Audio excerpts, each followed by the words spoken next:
All right. Hello, everyone. I'm Sherry from the New York State Pollution Prevention Institute, and welcome to our food scrap diversion for multifamily housing webinar. I'm just going to go over a quick couple housekeeping items before we get started, and then I'll turn it over to my colleague, Ava. So first, we will be recording today's webinar, and everyone will receive an email following this event with a link to that recording.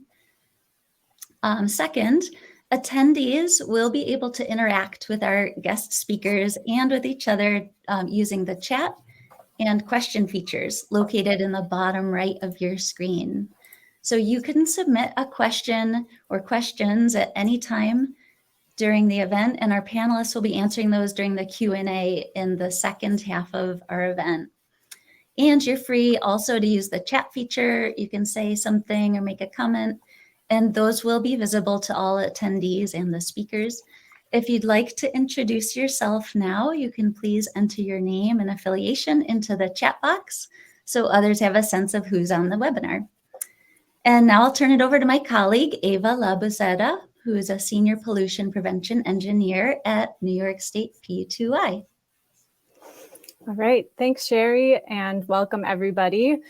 Thanks for joining us today. We're super lucky to have three great panelists with us today representing three different perspectives when it comes to food scrap diversion for multifamily buildings.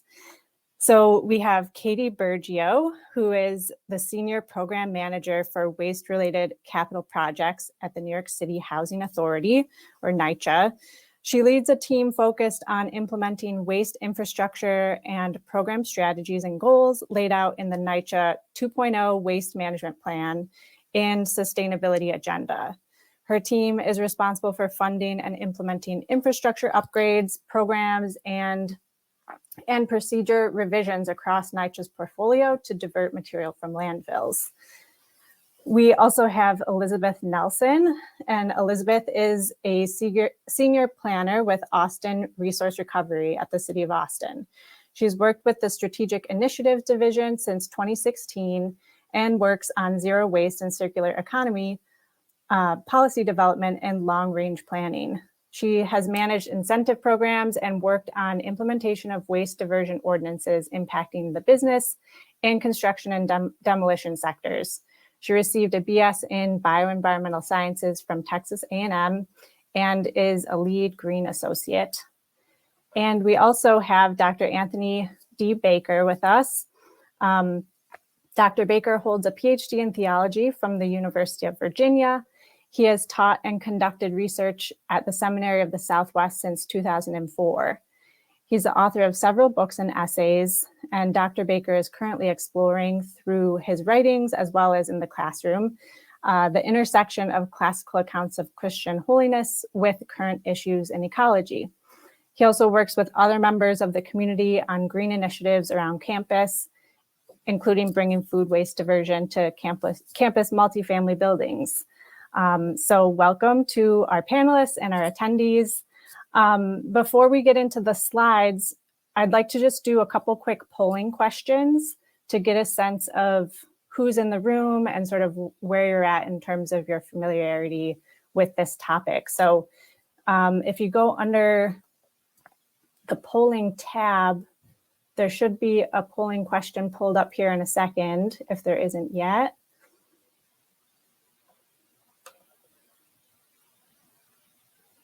And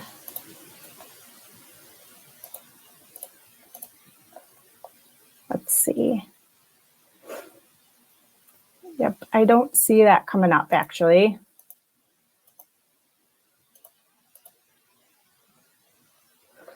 But we did have a lot of people say hello in the chat, which is great. So we'll have a sense of who's in the room from there.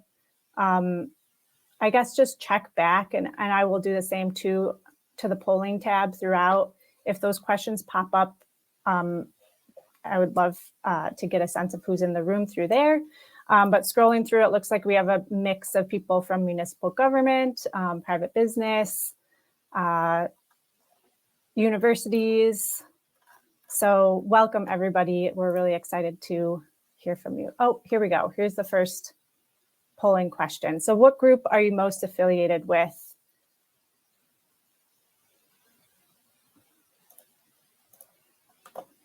Looks like and once you submit your answer, you should see the other results roll in, but it looks like about 60% government, 20% food scrap haulers, recyclers, a few consultants and residents. So great, that just gives us an idea.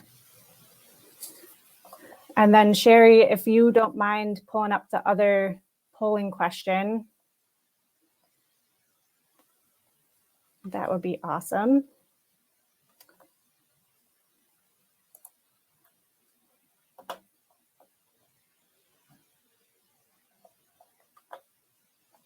And you should see a second one up there now. So what is your level of experience implementing food scrap programs in multifamily buildings? 1 to 5, beginner to expert. So it looks like skewed towards the beginner side. Few experts in the room, which is awesome. All right. Thanks everybody for submitting those responses. And now we'll dive right into some slides. I'm going to do just a really quick introduction about P2I and then hand it over to our first speaker.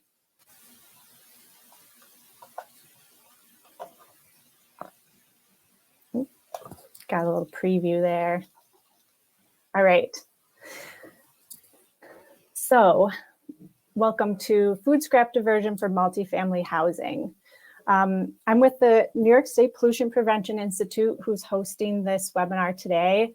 And just briefly, for those of you who aren't familiar with P2I, we are a state-funded group whose mission is to reduce the environmental footprint of New York State by working with businesses, nonprofits, and municipalities. And we do this through a variety of different mechanisms, leveraging that state funding. So we work one-on-one with clients doing direct assistance. We also do a fair amount of outreach and education, such as putting on webinars like this and workshops. We run several grant programs and fund research at our partner universities. So we're partnered with Clarkson, RPI, Cornell, CALS, and Binghamton, along with RIT, where we're headquartered up in Rochester, New York. And we receive about $4 million in annual funding from the state to implement these various programs. So we'd love to hear from anyone who's interested to learn more. Feel free to reach out to P2I. But with that brief introduction, I'm going to hand it over to Katy to go through our first presentation. So we'll have about 30 minutes of presentation, followed by a good amount of time for discussion and Q&A. Thanks so much, Ava. I'm going to give an overview of what the New York City Housing Authority is, the work that my team and I do, and what we really envision for organics at NYCHA. So the New York City Housing Authority, or NYCHA, is the largest public housing authority in the nation. 1 in 16 New Yorkers are NYCHA residents. If we were our own city, we would be the 35th largest, bigger than Miami or Atlanta. And so we are really managing a city within a city. Our population generates more than 220 tons of waste a year. And so that is a huge amount of material to move through our properties and try and manage the amount of material that's recyclable and that is organic.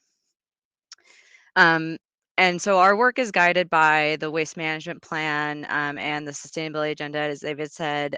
We really identify some key goals in there to reduce the landfill-bound trash by improving and expanding recycling and our infrastructure to do that, as well as increasing our capacity for effective waste management, which is really looking at how does the waste move through our properties and how can we get to establish a zero waste program at NYCHA. So looking at how waste moves through our properties, all those 220,000 tons, we have a bit of a unique situation. Both, I think New York City has unique building typologies from the rest of the country, but also NYCHA within New York City. We have a lot of campus style properties. And so there are many touch points that are shown on the left of like, what do I do as a resident and how does waste move through my property and how do I move my waste, but also what do our staff do and how do our staff manage the waste? And so NYCHA is in a unique position where we manage both the property and the management. So we're looking at capital infrastructure upgrades as well as procedures and protocols and improving those to make sure that all of the materials are addressed. And so a lot of our work to date has really been focused on the staff side, like just working on the infrastructure side, making sure equipment is up to date. Our buildings, 60% of our buildings are more than 50 years old. A lot of the equipment is past its useful life. And so how do we replace those and plan for the different material streams that are coming out of our buildings now? And our team has really ramped that up and now shifting to focus on the resident side and how do the residents interact with waste, where do they put it that's convenient, and then how does our staff move it from there to these end destinations. So some infrastructure demonstrations that we're working on, we're installing a pneumatic waste collection system at Polo Grounds Towers. It's a very dense 4-building property in Upper Harlem, where we are retrofitting the gravity chutes to connect to pneumatic pipes that will go from the gravity chutes and from a recycling room that we're installing to a terminal building that's on the property. That will essentially replace the physical handling of material on that property. And so this will be a huge demonstration in improving the quality of life for our residents, making sure that things are pest proof, and to really optimize for our staff. We're also looking at redesigning what we call waste yards, where we can kind of consolidate material within a campus style property into smaller areas that house equipment to compact and contain our material until it's collected by the city's Department of Sanitation. And so to date, all of these spaces have really just been designed for trash and making sure that trash is containerized and carted off the properties, but we are looking at it more holistically, making sure that we're designing for cardboard balers, mattress recycling, storage that we have provided for 40 developments, and also storage for organics in the future. At sites where we can't have this centralized collection of material, we're looking at containerizing them at the curb. We recently awarded a contract to pilot these curbside containers that are very common in cities across the country or across the world, very new to within this country, but we see it as a viable solution to having containerized waste at sites that are smaller or really are street facing, which is much more common for the rest of New York City multifamily properties. It's only about a third of NYCHA properties. But just, I think for folks who are not in New York City every day, we see what's on the left a lot is just a lot of bags on the curb. And so we're looking to put those into containers and have them collected directly by a truck, which would also support sanitation staff and our caretaker staff to helping with their workload. And then shifting to the organics specifically, the New York City Department of Sanitation did a characterization study in 2017 that looked at the city as a whole and residential material, but then specifically focused on NYCHA and found that a third of our material is organics and suitable for composting or processing. So for us, we want to provide access to organics diversion to all of our residents by 2026. The volume of that is around 193 tons of organic material generated on our sites daily. That's, all of it. We don't plan to get all of it right away. We have a long ways to work towards that, but that is the full potential of the work that we're doing. And so far, we have 24% of our residents have access to some form of organics diversion, and also some pictures of what that looks like, and kind of talk about the different ways that we're approaching that. That fit in with our infrastructure upgrades, but also that we're working on the side. So there's the residential organics, but then there's also the amount of yard waste that's generated on our properties. I think this is a much more felt topic across the country and less so in New York City, since most people don't have yards in New York City in multifamily housing. But NYCHA has over 2,000 acres of land throughout the city. We have a huge tree canopy as well. And so we have a lot of leaf material and yard waste that's generated on our sites. And so we're looking at ways to help out our staff and make their job easier and improve our soil quality. We've had 3 straight days of rain in New York City this week. And so the amount of stormwater that we're getting is increasing every year. And how do we retain more stormwater in our soil is a huge question that we want to tackle and think can tackle through applying organic material on our soils. And then focusing on the residential material that's generated, we have a couple of programs provided by the city's Department of Sanitation. For folks unfamiliar, there is a citywide Department of Sanitation that provides collection of material for all residential properties within New York City through city taxes. And so it is essentially free for many folks, even though we all know it's not actually free and it comes at a high cost. But they have a few programs ongoing. Smart bins that are on the left that are accessed through an app on smartphones. So it restricts access, so it minimizes the amount of contamination.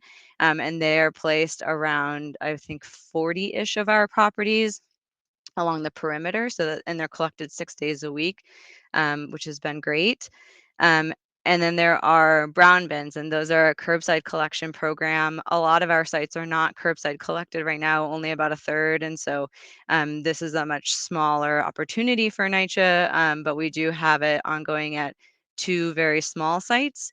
And the reason why we only have it at 2 sites is because it's a huge burden on our staff at these larger multifamily properties to manage and then store the material for weekly collection right now. And so that is something that we're really focusing on targeting different approaches for.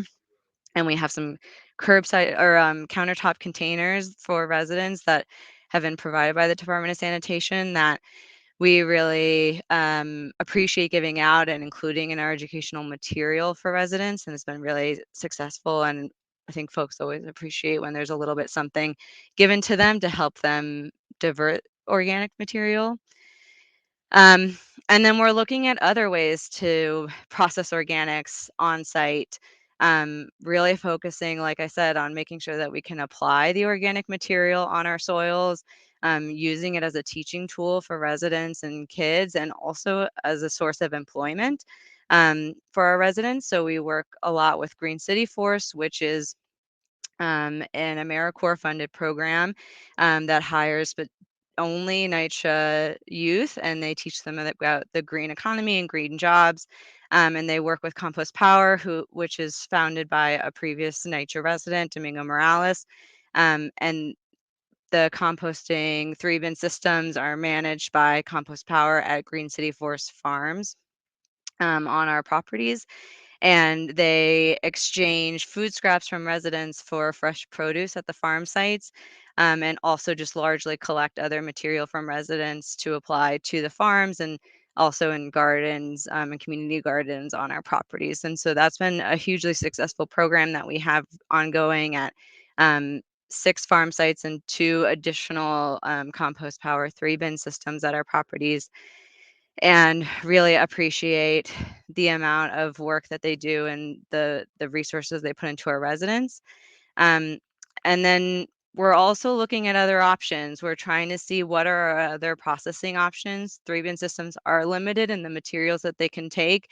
We know that we're not just consuming veggies and eggshells at our properties, and so we have to think about other options. So we're exploring micro anaerobic digestion, aerobic digestion, potentially working with micro hauling partners in the communities, and other options as we explore providing access to that other 76% of our residents. So we have a ways to go, but we're really excited about the work that's been done to date and the momentum in organics that's happening in New York City, and excited to talk more on this panel.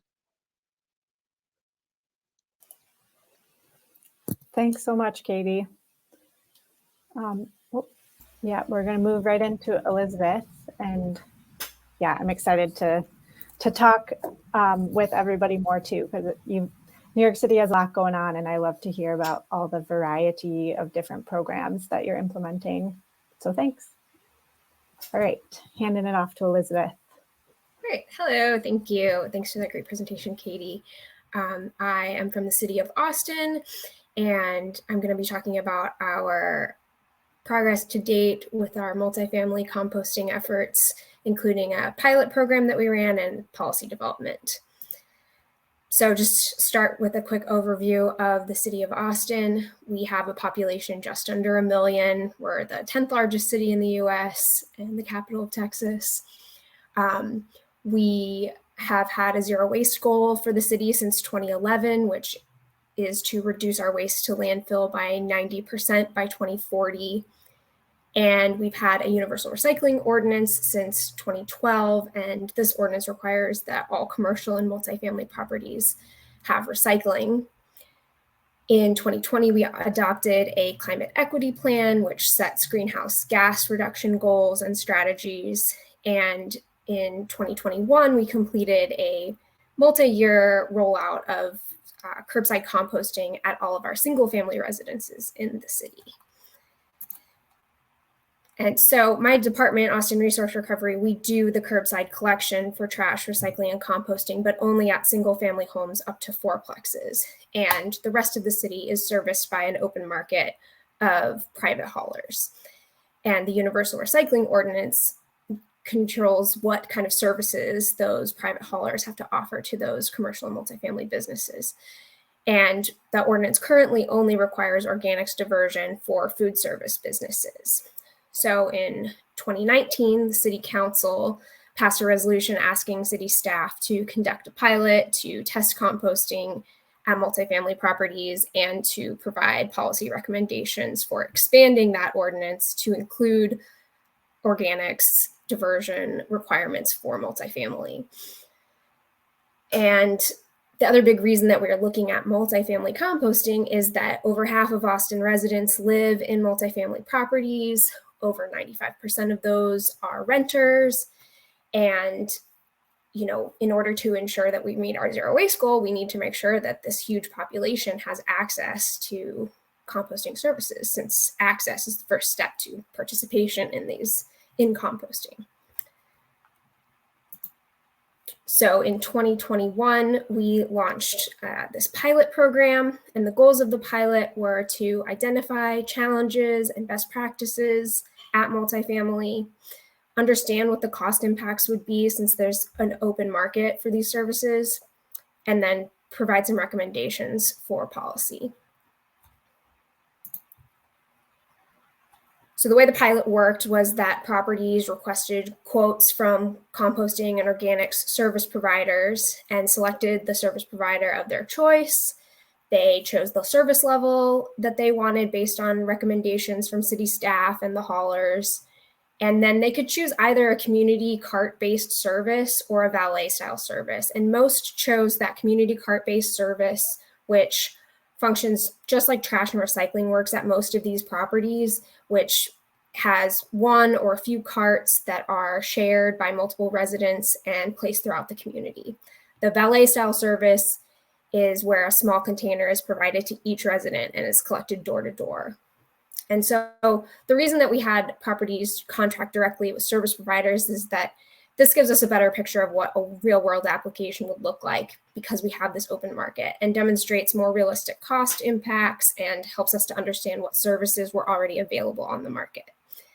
And then the city also provided educational materials for residents, like brochures showing what could be composted, kitchen compost collectors, and compostable bags. Like Katie said, people really like having that little kitchen collector, gives them something tangible to work with.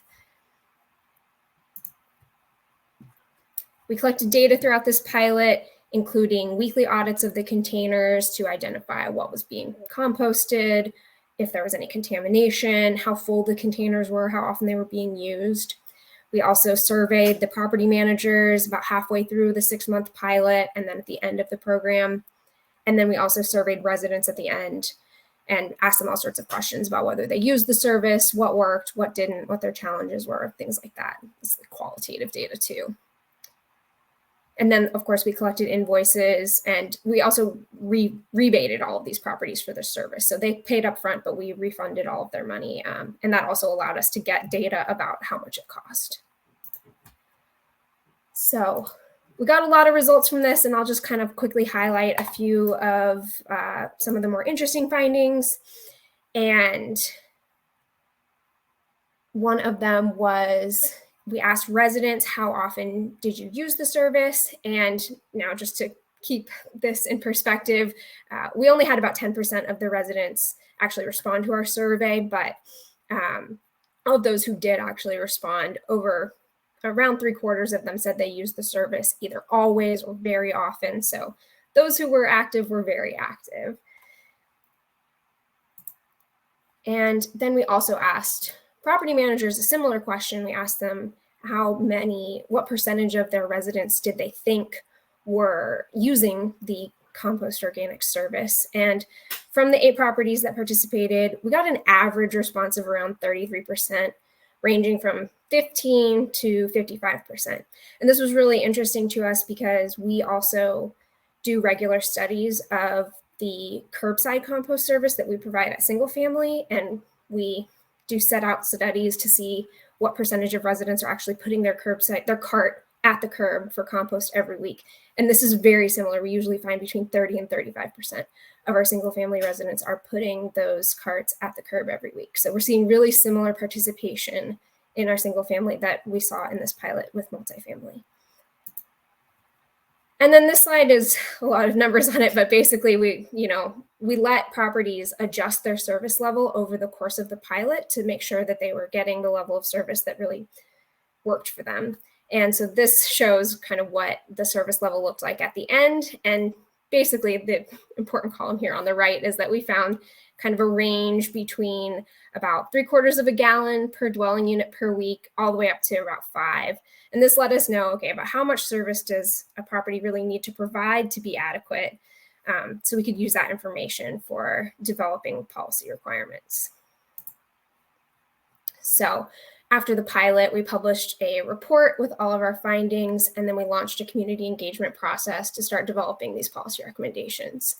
And this included about 9 months worth of public meetings, surveys, and a few drafts of the policy. And that all led to final draft of the policy, which was actually just presented at City Council this past week and was approved.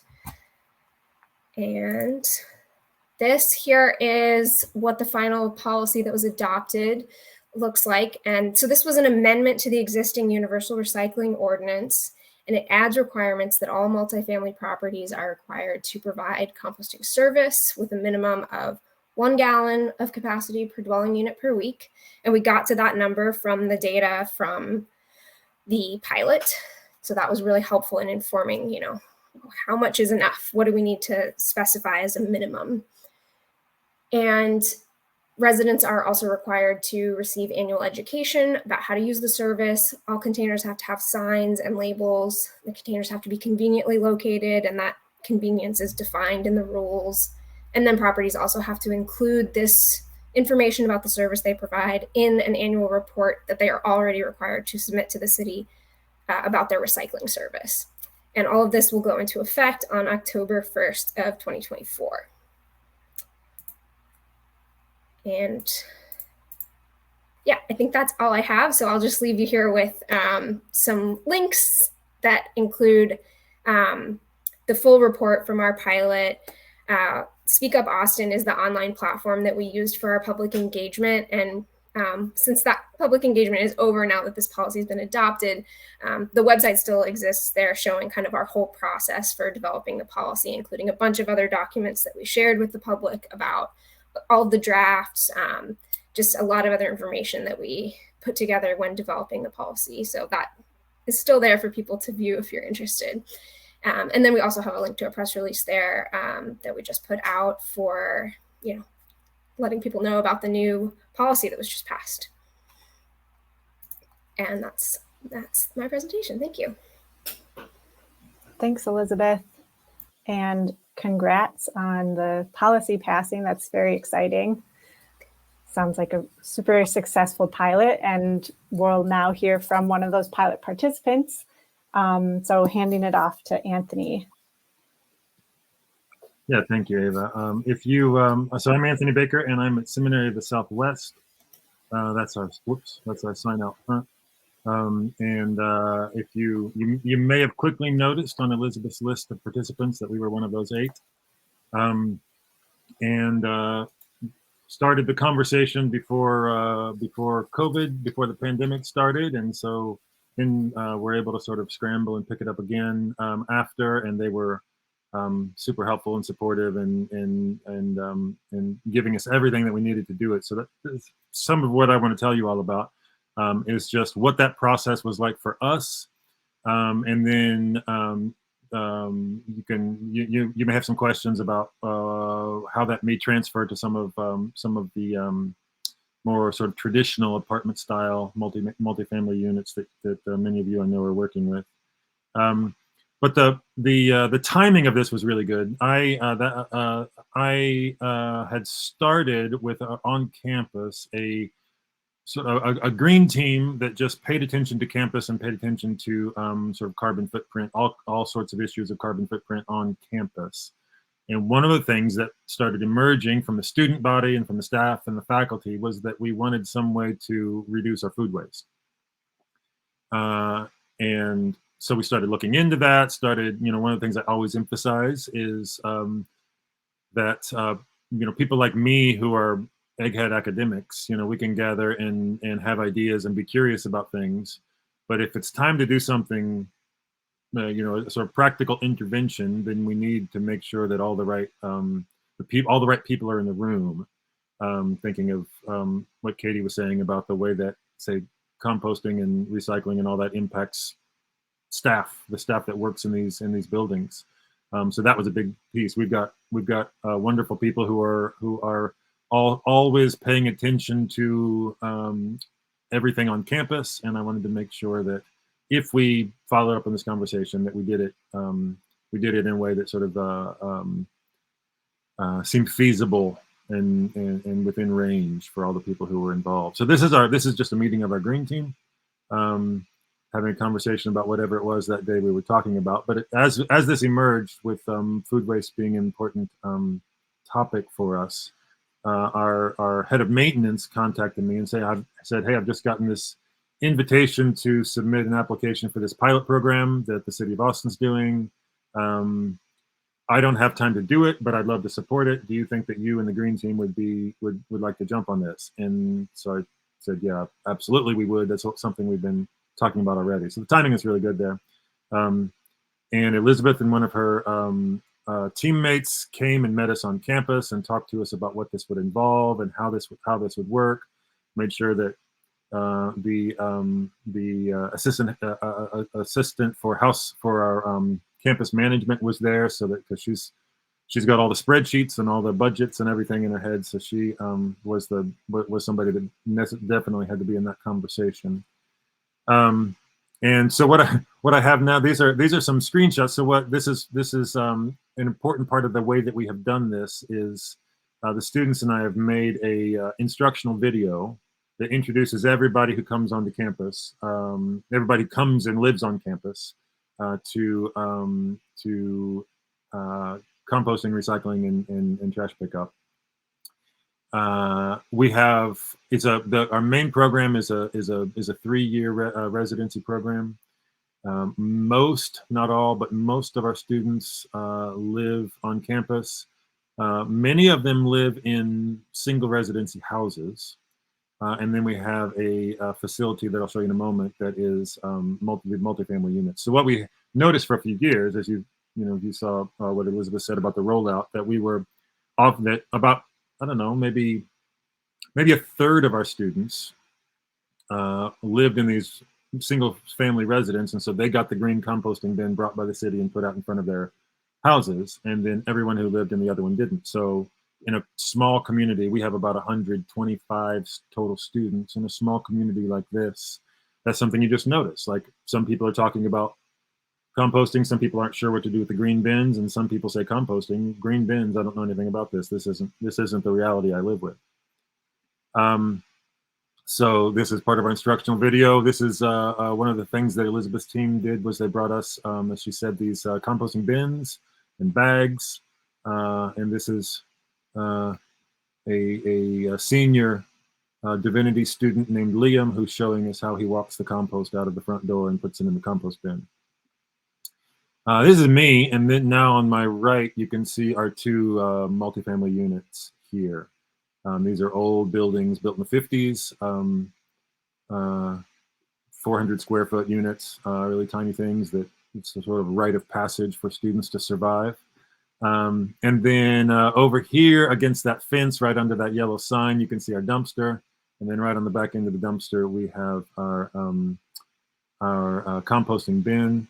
I'm really interested in what Katie was telling us about the sort of the condensed spaces for doing all this in a more sanitary way. You can see if somebody's throwing a mattress back there, and this is like a lot of apartments that I've lived in have looked. You know, there's just, you know, if somebody has something to get rid of, they sort of pitch it in that general area. So I think that would be a really interesting thing to look at, ways of sort of organizing what's coming in and out of our lives. Here I'm showing people how easy it is. So just you can see that it's a short walk. You'd come down these steps or down the steps on the other side, and you would just walk over here, and they would tie those bags. The best way we found quickly, like, we really encourage people to use the green bags, because everybody's using this bin together, and throwing a bunch of, you know, chicken wings in there that are not in a bag is going to get real stinky and maggoty pretty quickly. And that was a lot of people's stress up front, we discovered, was that compost sounds like maggots and sounds like critters. And so how can we, you know, that became an important way of saying, hey, take care of your neighbor by using these bags, tying them up, you know, taking them over there.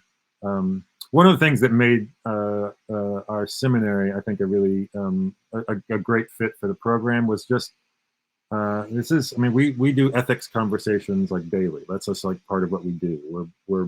We spend a lot of time talking about what we think it means to be human, how we flourish as humans, how we flourish as humans who live in complex ecosystems. So this was a nice little link there to from our sort of what happens in the classroom and various places on campus to this initiative. Yeah, so this is more of our educational materials. I just wanted to show you how we did this. A lot of people coming in don't have a sense of why compost might be important to do. Interesting thing for me, I was living in an apartment near campus while I was coordinating this pilot program on campus, and discovering how there are a whole set of challenges that I think for sort of standard apartment living to implement something like this, that we, just because we had a lot of older residents, a lot of people who just already came in caring deeply about carbon footprints. They were on board, ready to learn and ready to do it. When I started this conversation during our pilot with the apartment complex that I was living in, and quickly realized we need some education on recycling first. You know, if we can stop like throwing plastic bags full of whatever into the recycling, maybe that's step one. So it just, I sort of caught on like, oh, there's a lot of pieces and a lot of things to put in place to make that work. We have that green team for us, I think, is something that would be very important for any multifamily unit to have. Just people who it's not just, you know, it becomes your responsibility. It becomes the responsibility of this small team of sort of concerned citizens to say, hey, let's talk about how to do this. Let's talk about how to educate people around this. Signs that Elizabeth's team provided us with, and we made sure that those are posted where people can see them and can find out, can sort of review the material and say, oh yeah, this is what we do with this, and this is what we don't. A really interesting development for us was that this once we got good at this in our multifamily unit, we decided we wanted to spread this out across campus, and so we're currently working on our kitchen. We have a dining hall and how to turn all of that kitchen waste into compost. So it really sort of it lit a fire on this campus, I think.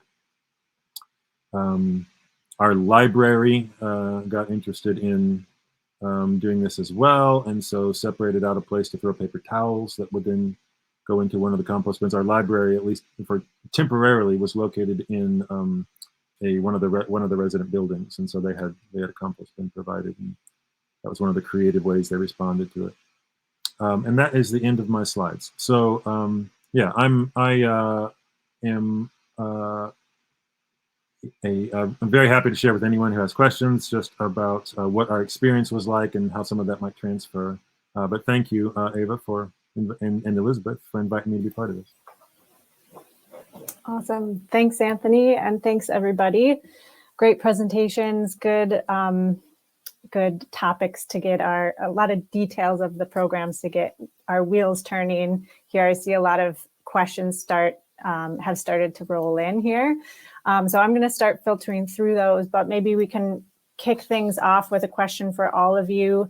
A lot of the people on the webinar today are here because they're interested in starting a program like this in their communities. And I'm going to take a guess that all these different communities are probably starting with different resources at their disposal at different stages, et cetera. So in your experience, what would you say the important foundational aspects would be to have in place before tackling food scrap diversion programs for multifamily buildings, if any?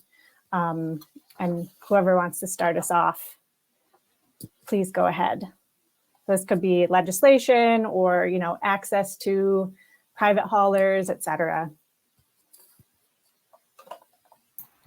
I think for Austin, a really helpful thing was that we already had a universal recycling ordinance. So we already had systems in place for recycling, and we had a lot of experience with that, and especially with education.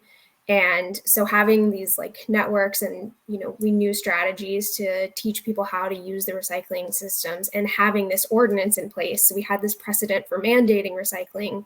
It was a lot easier to sort of tack on organics diversion to that existing policy and the existing structure for educating residents.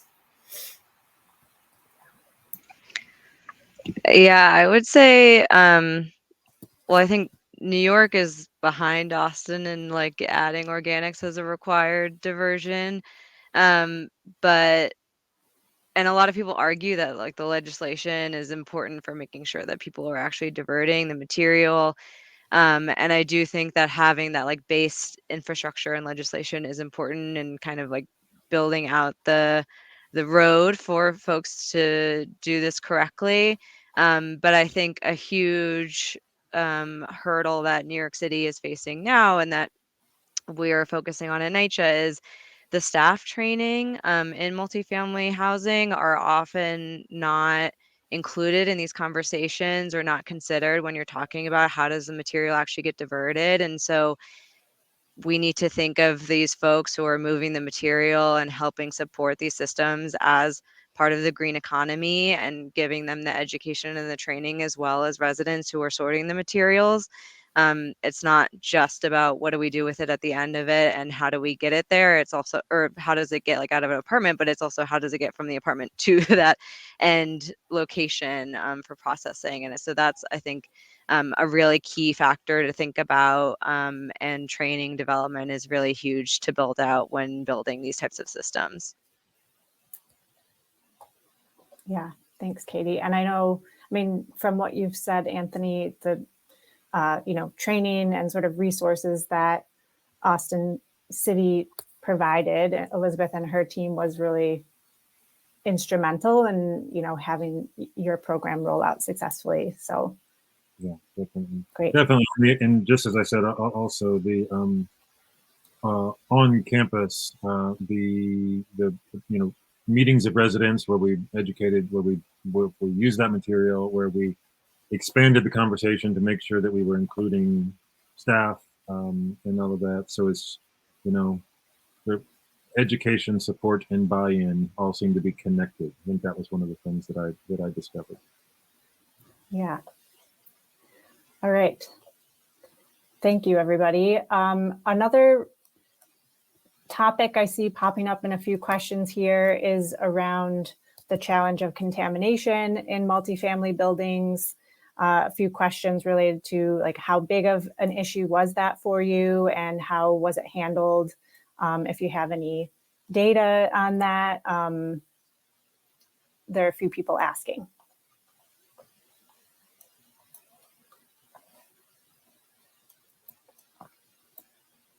I think that mostly questions directed at you, Elizabeth.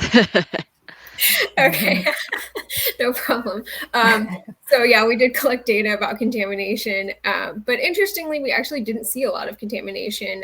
In those weekly audits, there were only a very small handful of incidents of contamination, and they were very often, we believe that it was probably non-residents using the bins, basically like illegal dumping is what we think it was. And we think this is largely because the program was kind of new, and we think most of the people using the service were the people who were particularly engaged and interested and wanting to participate. And so they were, more educated and doing things properly. And we've kind of seen similar things in curbside composting too. The contamination rate starts out a lot lower. Like I said, we completed the rollout of curbside composting in 2021, but that was actually a pilot that went on for like 10 years. And the contamination rate was a lot lower at the beginning and got bigger as we went along because we think more people were using it. And, the people who were using it later on maybe were less engaged in our education outreach. And then as far as how do we tackle it, education is the key. One of the things that we told properties who are participating in our pilot was when you contract with a hauler, talk to them about how they handle contamination. Because one of the other concerns we had was about haulers charging fees for contamination. And so we told them, if you're going to be charged a fee for contamination, you need to, in your contract, have an agreement about how that fee will be assessed and what evidence will be provided. So we told them, you need to ask for pictures showing what bins were contaminated, what material was in there, so that you can then provide targeted education and say, hey, we're getting a bunch of plastic bags in the compost. Plastic bags are not compostable unless they are, these compostable bags, things like that. So we set sort of, guidelines for how to communicate that with your haulers and make sure you're getting good information, because the education is the way to combat contamination. Awesome. Yeah, I would also just say that the video that Anthony had screenshots of is really amazing, and having that here's in your own home how you can separate the material and then get it to where it needs to go is really valuable, and something that we created a video with Green City Forest to talk about primarily recycling diversion, but also organics, since organics is not at all of our properties yet. But I think really having that in your own home demonstration and education is really key for that. Illegal dumping is also a big one. I know that's why the Smart Bin program has been really popular and successful in New York City, because it restricts access. So you can't just put litter in it like you would in a litter bin. So and phasing in buy-in of folks is, I think, another way to do it. But ultimately you want everyone to be able to participate. So you have to sort of get everyone on board and make sure that you're trying to minimize those folks who will use it as a litter bin, or put a litter bin right next to a compost bin. Something that we've found to be pretty effective for recycling is another option too. Thanks, Katie. Yeah, it seems like across your programs, there are a lot of different types of education going on, and that's been really successful. So All right, few other questions here. We have a question for Elizabeth about the participation rate. So someone asked, for that average 30% participation rate, was there a learning curve? And if so, how long did it take to reach 30%, either for multi or single family? So I don't know, because we only surveyed at the end of the 6-month pilot. So we got to that point at 6 months, but I don't know beyond that or before that. Okay. Yeah. That probably was, but yeah. Right. I don't have more than one data point. Yeah, no, understood. Be the only program in the world without a learning curve. Yeah. Let's see. And I guess on the topic of data with your program, we had a question about estimate of like avoidable versus unavoidable food waste. Did you look at that detailed at the data, or was it more on a total basis? We couldn't really get that detailed.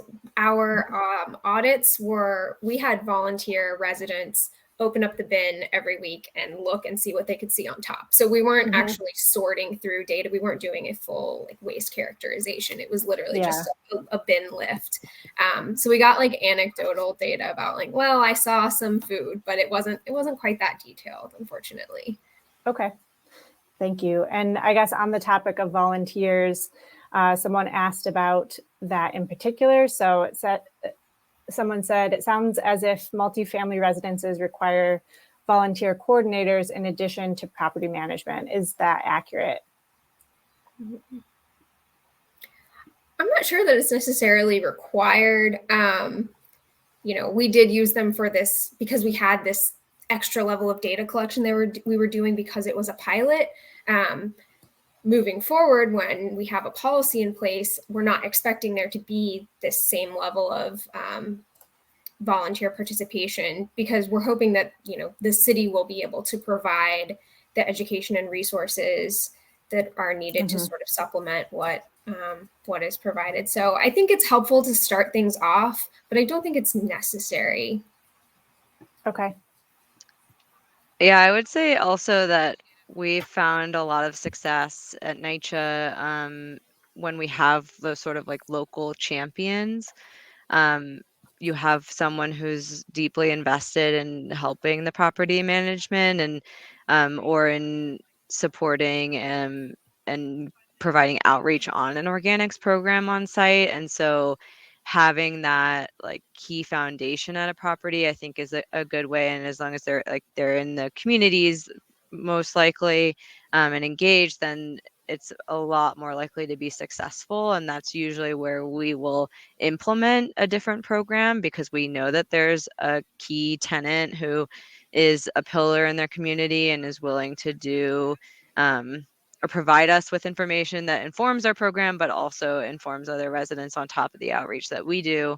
And I also participated in a fellowship with the Urban Design Forum, and that was actually something that really came up as well, that property management had the most success when they had really engaged, not volunteers because they're still residents, but folks who live there and really wanted to help support these systems be successful. Awesome. Thank you. And a question directed toward Elizabeth and Anthony.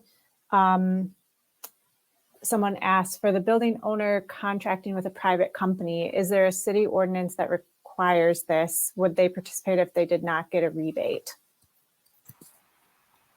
Yeah, so during the pilot period, no, there was no ordinance that required this. And we don't think people would have necessarily participated as much without the rebate. That's why we offered the rebate, to have an incentive to get people to participate. And especially considering how much data we were asking them to provide, that was definitely, kind of an extra step of effort. And so that's also why we provided an incentive.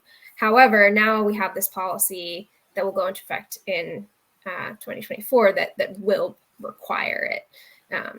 So yeah, hopefully that answers that. Yeah, I think it does. And it does sound like, I mean, certainly Anthony, the seminary continued on with the pilot after, or continued on with that program after the pilot was done. And I think, Elizabeth, you said many of the other pilot participants did the same. Most of the pilot participants did continue their organics collection service after the rebate ended. But we do think that the incentive helped, spur the starting of the program. And we did survey also basically all properties in Austin to see who had organics diversion before we started the pilot, just to see, are there a bunch of people already doing this that we can collect data from? And there was a very, very small number. And so that's why we did the pilot. Yeah, I'd say that that was definitely our experience, that in there was a big question about how does this work? And, how many will we be filling up, like 10 or 15 bins? Will it be smelling terrible? Will people run away? We just no idea what it was going to be. And so that incentive with people walking us through it was super helpful. And then by the time the year was out, we understood it. We knew we had a rhythm. We knew where the bin went. We knew, so all we had to do was contract out with somebody else who would, I think we just kept going with the people we contracted with, but we just worked that into our budget. And that was definitely a super helpful way to do that. Awesome. Thank you. And I see a question came in for Katy. You might be actively answering this now, Katy, it looks like, but how many people are using the app bin program?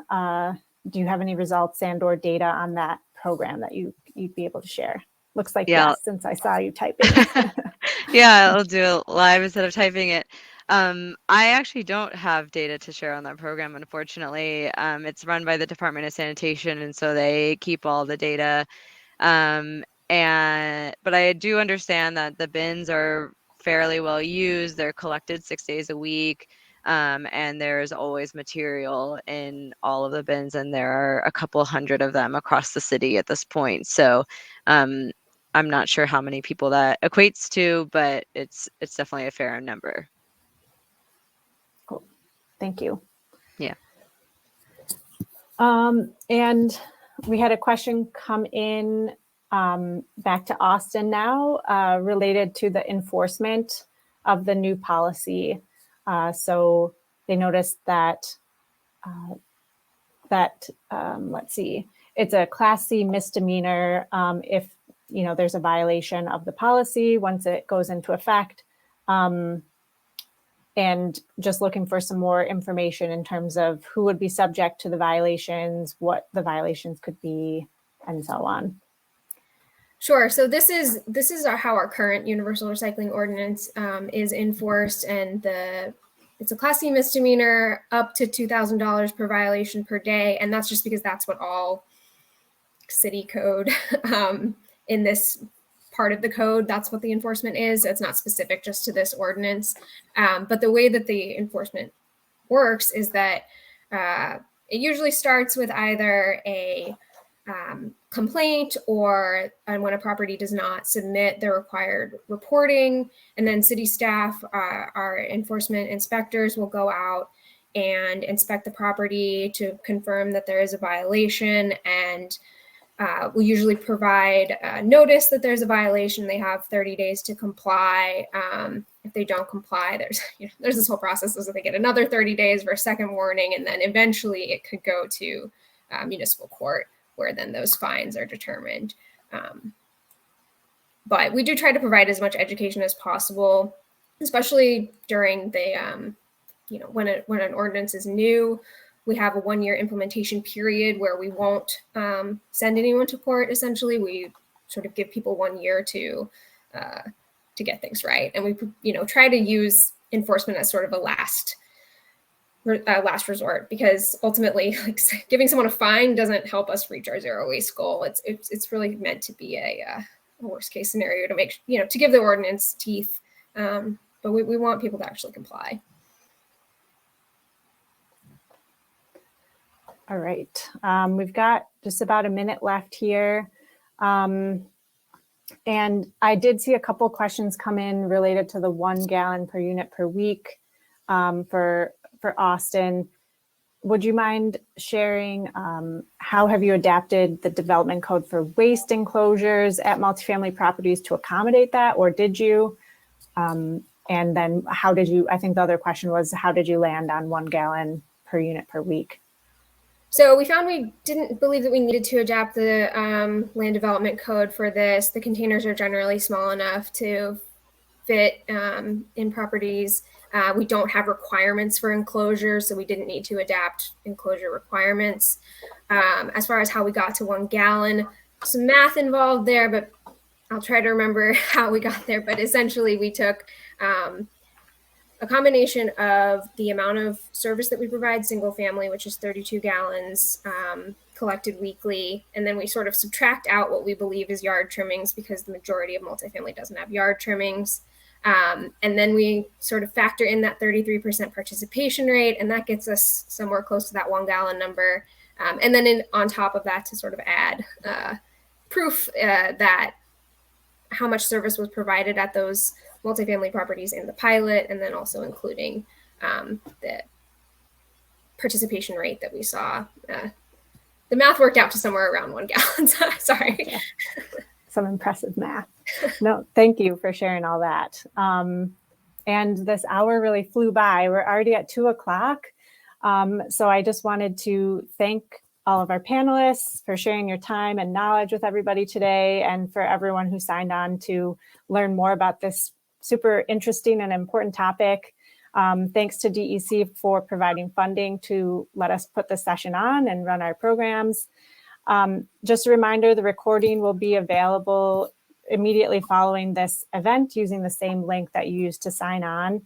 And last, I wanted to mention P2I is starting to put feelers out to look for partners to tackle a food waste diversion program pilot in New York State. So if anyone's interested in that, there will be some more follow-up info in the email you'll receive immediately following this.